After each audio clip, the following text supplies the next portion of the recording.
If you are taking a beta blocker or a calcium channel blocker, the pill sitting in your hand is doing far more than simply lowering a number on a blood pressure machine. It is fundamentally changing how hard your heart squeezes, how fast it beats, how wide your blood vessels stay open, and how clearly your body warns you that something is wrong. That is exactly why so many seniors tell me the same thing. Doctor, I thought I was just getting older. Sometimes you are not feeling age at all.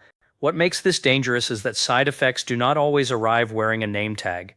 They show up as fatigue that feels like a bad week, dizziness that feels like standing too fast, swollen ankles that look like too much salt, constipation that seems normal at your age, or shortness of breath that gets blamed on being out of shape.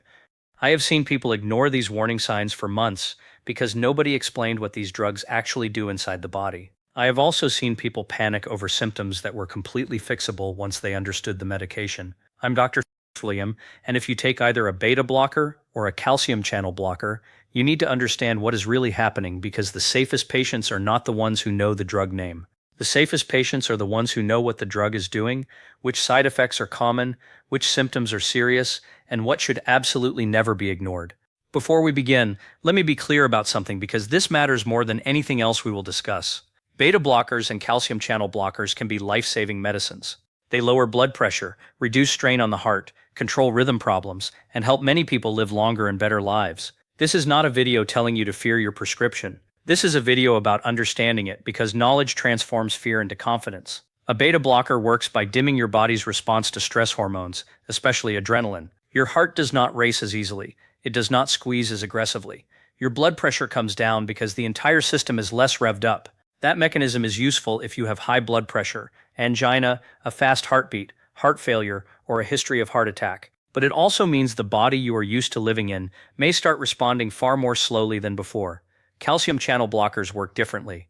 These drugs block calcium from moving into certain heart and blood vessel cells. When you block that flow, blood vessels relax, pressure inside them falls, and sometimes the heart rate slows. But here is what most seniors are never told. There are different subgroups within calcium channel blockers. Medicines like amlodipine and nifedipine mainly open blood vessels wide, but medicines like diltiazem and verapamil can also slow the heart and affect how strongly it pumps. Same family name, completely different body experience. Side effects are not random. They come directly from the exact job the drug is doing inside your body. Once you understand that, side effects stop feeling mysterious. They start making physiological sense. Let me tell you about Eleanor because her story is one I see over and over. Eleanor was 72 and newly started on a beta blocker after a fast heart rhythm sent her to the emergency room. 2 weeks later, she felt flat. Not exactly sad, just drained. Every task felt heavier. Folding laundry felt longer. Walking to the mailbox felt like work. She thought she was finally getting old. But the truth was much simpler. Her heart was no longer reacting to activity the same way. The medicine was protecting her, yes, but it was also reducing the surge she used to feel with movement. That is one of the most common beta blocker side effects: fatigue and reduced exercise tolerance. Your heart rate does not climb as easily. Your body's go signal is softened. Muscles may feel as if they are waiting for energy that never fully arrives. For some people, this improves after weeks. For others, it lingers because the dose is too strong, the pulse is too low, or the medication is not the best fit. What worries me is how many seniors never mention it. They assume they are lazy or losing stamina. Sometimes they are not losing themselves at all. They are simply feeling the medicine's intended effect. Fatigue by itself is uncomfortable. But fatigue plus dizziness is where people get hurt. I remember Walter, 78, who recently started a beta blocker and kept telling his wife that he felt wobbly when he stood up. He did not faint.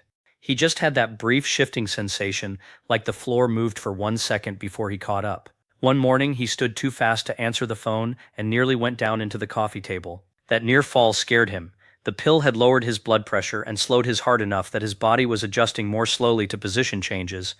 In older adults, those few seconds can be everything. This is why dizziness, lightheadedness, and falls are not minor side effects in seniors. They are major life events waiting to happen.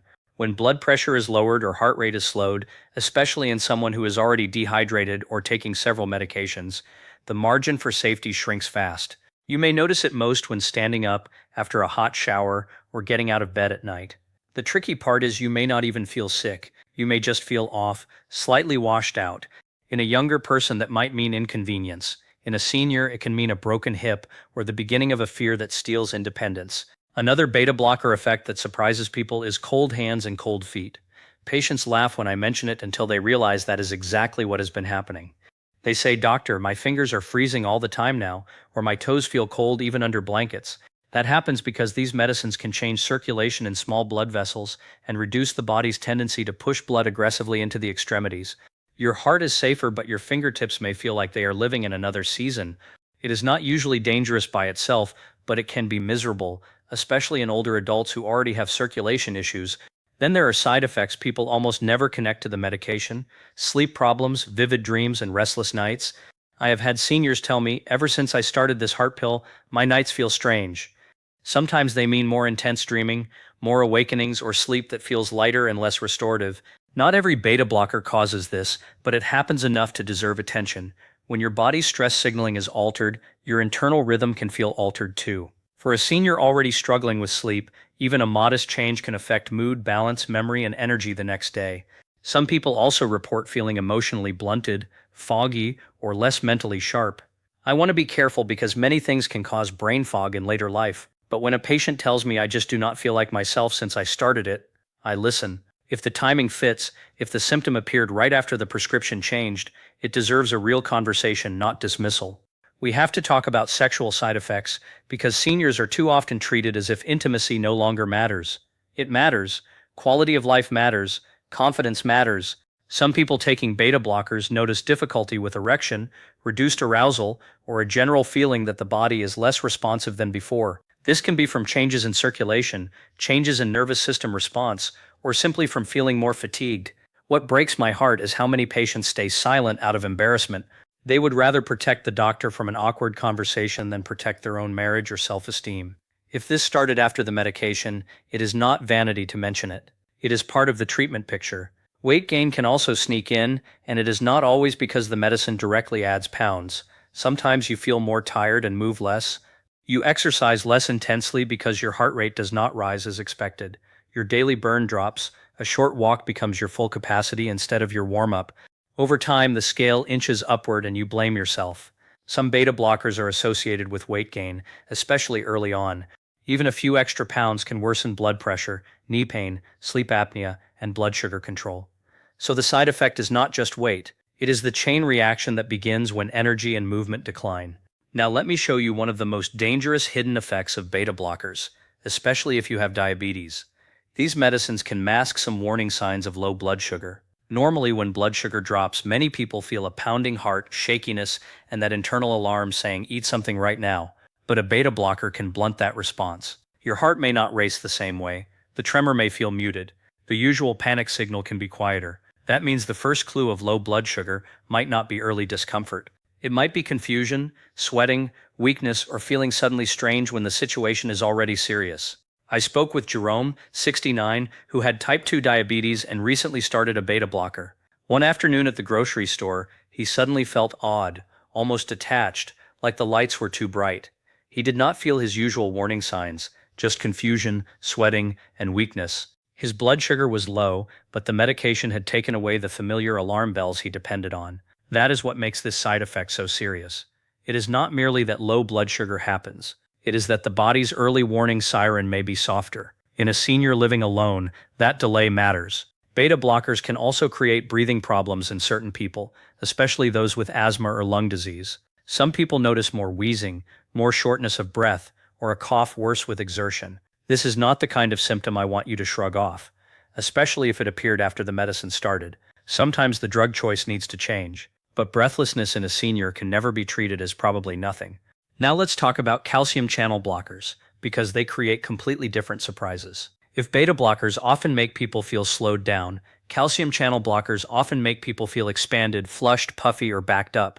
These medicines relax blood vessels, and depending on the type, may also slow the heart, so side effects reflect that.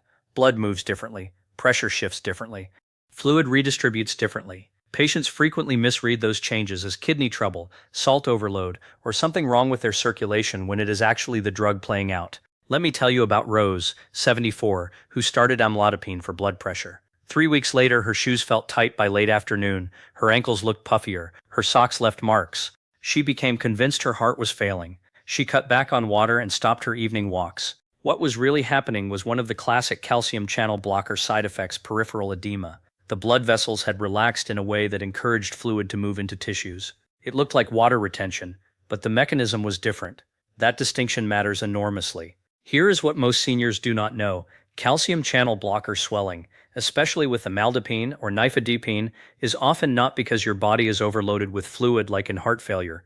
It is often because tiny blood vessels leading into tissues relax in a way that changes pressure balance and lets fluid seep outward. Your ankles puff up, your lower legs feel heavy. By evening you look like you retained water, but sometimes you did not truly hold extra fluid at all, you simply redistributed it. That is why this side effect confuses patients and doctors alike. If nobody recognizes the pattern, the next step can become unnecessary tests, worry, and even wrong additional medication. That ankle swelling can trigger what doctors call a prescribing cascade. One drug causes a side effect, the side effect is mistaken for a new disease, and a second drug is prescribed to treat the first drug's side effect. A senior starts a calcium channel blocker, develops swelling, and then gets put on a diuretic to remove water. But if the edema is not true fluid overload, that extra pill can cause dehydration, frequent urination, dizziness, kidney problems, or falls. Suddenly, one manageable side effect becomes a chain reaction. Calcium channel blockers can also make people feel flushed, headachy, and strangely aware of their heartbeat. This tends to happen more with vessel opening types, especially early on or after dose increases. Patients describe warmth in the face, pressure in the head, or a pounding sensation in the chest that makes them worry something is wrong. Usually what they are feeling is blood vessels opening and pressure shifting, not necessarily danger, but it can be intensely uncomfortable. In a person with anxiety, it can feel terrifying. These symptoms may improve as the body adjusts. But if they are severe, persistent, or accompanied by chest pain, fainting, or major weakness, that is not something to normalize without medical review. Now let's talk about the side effect that ruins people quietly: constipation. If you have ever taken verapamil or sometimes diltiazem and thought something is wrong with my digestion, you are not imagining it. Calcium channel blockers, especially verapamil, can slow movement in your intestines. For seniors, that is not a small nuisance. A little slowdown becomes 2 missed bowel movements, then discomfort, then straining, then hemorrhoids, then fear of eating, then reduced appetite, then weakness. I have seen this spiral faster than people realize. The bowel becomes sluggish because smooth muscle activity is affected. That is why any new constipation after starting one of these drugs deserves attention early, not after it becomes misery. I remember Louise, 80, who was prescribed verapamil for a rhythm problem. She did not call about constipation because it seemed too minor. 2 weeks later, she was bloated, miserable, and barely eating because every meal felt like it sat in her stomach forever. She drank less to avoid discomfort, which made things worse. She became weak, irritable, and anxious, all from a side effect that could have been addressed much sooner. Seniors often think suffering quietly is being cooperative. It is not. The earlier you identify a drug-related bowel problem, the easier it is to prevent far more serious problems. Some calcium channel blockers can also bring nausea, worsen acid reflux, or create unsettled stomach feelings that make people lose interest in meals. Then there are stranger side effects like gum overgrowth. Yes, gum overgrowth. Certain calcium channel blockers can cause gums to enlarge around teeth over time. It sounds obscure until it happens and brushing feels different. I mention this because seniors often assume oral changes are just dental aging, but medication plays a role. The same goes for worsening acid reflux. If a symptom starts after a drug starts, it should enter the conversation. The body does not read specialties. Your heart pill can absolutely show up in your mouth or gut. The next category I watch most closely is a heart that becomes too slow, especially with verapamil and diltiazem. Unlike amlodipine, which mostly relaxes blood vessels, these medicines can directly affect your heart's electrical system. Your pulse drops, conduction slows. In some people, that is exactly what we want. But in others, especially seniors already prone to slower rhythm, the medicine can push too far. Then you see fatigue that feels heavier, dizziness that feels deeper, or episodes where someone says, "I just suddenly feel washed out." A heart slowed too much can reduce blood flow to brain and muscles in ways older adults feel very quickly. I remember Victor, 76, who started diltiazem for irregular heartbeat and thought he was fine until he could not finish simple tasks without sitting down. He was not breathless. He was just weak. His wife noticed he was slower getting out of chairs and slower answering questions. In clinic, his pulse was much lower than his body wanted. The medicine had done its job too well. This is what seniors need to hear. When heart rate drops too much, the symptom may not be "my heart is slow." The symptom may be "I do not feel like me." In some people, slowing can become a conduction problem where electrical signals are delayed or blocked. That is uncommon but serious, especially in people who already have conduction disease or low baseline pulse. Symptoms can include major dizziness, near fainting, profound weakness, or confusion. In some seniors, the first clue is simply that they cannot stay upright without feeling terrible. There is another hidden issue with heart-slowing calcium channel blockers that does not get explained enough. In some people, especially those with reduced pumping strength already, these medicines can make the heart's contraction less forceful. So now you are not just slowing rhythm, you are also lowering pump performance. That can worsen fatigue, swelling, shortness of breath, and exercise intolerance. This is why drug selection matters so much. A medication that is excellent for one rhythm problem can be the wrong choice for someone with certain types of heart failure. Patients do not need to memorize every cardiology detail. They just need to know this. If you felt noticeably weaker or more breathless after medication changed, do not sit on that information. Interactions make all of this more complicated. A senior may already be taking another medicine that slows heart, lowers blood pressure, or affects conduction. Add a beta blocker to a heart-slowing calcium channel blocker, or combine either one with other rhythm drugs, and the body can become far more sensitive than expected. Suddenly, pulse is too low, blood pressure is too low, and the patient feels awful without understanding why. This is why medication lists matter so much. A symptom is not always caused by one pill alone. Sometimes it is the conversation between 2 or 3 pills inside the same body. Older adults taking more medications overall are most exposed to that overlap. Then there is grapefruit, one of the strangest medication traps. Some calcium channel blockers, especially verapamil and diltiazem, can interact with grapefruit or grapefruit juice. Grapefruit can interfere with the enzyme system in your intestine that breaks down certain medicines, so more drug gets in, the level rises, the effect gets stronger. That can mean more dizziness, more headache, more blood pressure lowering, or more heart rate slowing than expected. The dangerous part is how innocent it looks. It is fruit, it feels healthy, but for the wrong medication, that breakfast habit can quietly magnify side effects. Please remember that not all calcium channel blockers behave the same. Amlodipine is far more likely to give ankle swelling and flushing than heart block. Verapamil is far more likely to slow pulse and cause constipation than amlodipine. Diltiazem sits in its own middle space, affecting both vessels and heart rate. If your neighbor says, "I take a calcium channel blocker and I never had that problem," that tells you almost nothing. The specific drug matters, the dose matters, your age matters, your kidney and liver function matter, your other prescriptions matter. Medication classes are like families. They share traits, but not every relative behaves exactly the same. Some beta blockers are more cardioselective. Others are less selective and may affect other tissues broadly. Some seniors tolerate one beautifully and struggle on another. Some do fine until dose rises. Some do poorly only when dehydration or illness enters the picture. So if a side effect shows up, that does not automatically mean I can never take this class. Sometimes it means the specific choice or dose needs a second look. Now, I want to address the most dangerous misunderstanding of all. Many seniors experience one of these side effects, feel frightened, and decide to stop the medication abruptly. They skip a day, then another, then throw the bottle in a drawer because they are convinced the medicine is the enemy. Please do not do that.